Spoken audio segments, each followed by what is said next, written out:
It was the morning of his first ever Olympic Games, but when his alarm went off, out of habit, he hit the snooze button. Moments later, his alarm went off again, and in his tired haze, Redmond Gerard once again hit snooze. The time continued to tick away, and it was beginning to seem like Red's chances of even competing in the snowboarding event he had come all this way for were slipping through his fingers before the competition even began. At just 17 years old, Red was one of the youngest athletes who was supposed to be hitting the slopes that day. Starting at just 2 years old, Red practically spent more time on a snowboard than he did walking, and his family of 9 were by his side every step of the way. They even decided to move from Ohio all the way to Colorado when Red was 7 to provide more opportunities for Red to pursue his passion. After honing his skills on the Rocky Mountains, he officially joined the ranks of the professionals a year before the Olympics, when he was just 16 years old. Although he was young, Red was already performing at the highest level, taking first place in the FIS World Cup, followed by another gold medal in the Mammoth World Cup. It was beginning to seem like he just couldn't lose. Then, in early 2018, Red again pulled off first place at the Toyota US Grand Prix in Aspen, qualifying him for the US Olympic team. Red was going to compete at the Winter Olympics in Pyeongchang, South Korea. It was the moment he'd been working towards ever since he was a toddler, but when the day came, not everything went to plan. Red and his teammate Kyle Mack relaxed in their hotel room watching Brooklyn Nine-Nine in the evening before the big day. However, Red stayed up in bed watching the show a little too late, and he ended up dozing off in the middle of the show.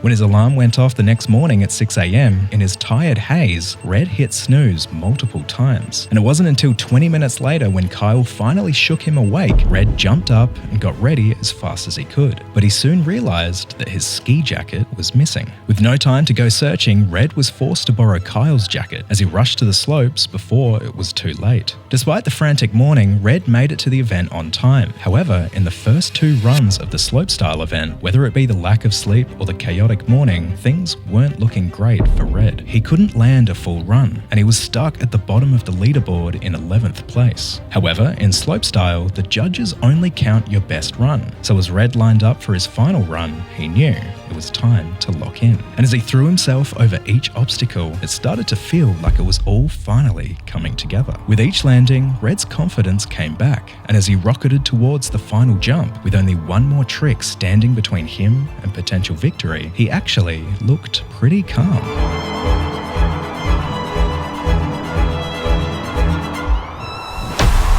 And in that moment, Red catapulted from 11th place all the way up the leaderboard, and he became the youngest American man to ever win an Olympic gold medal in snowboarding.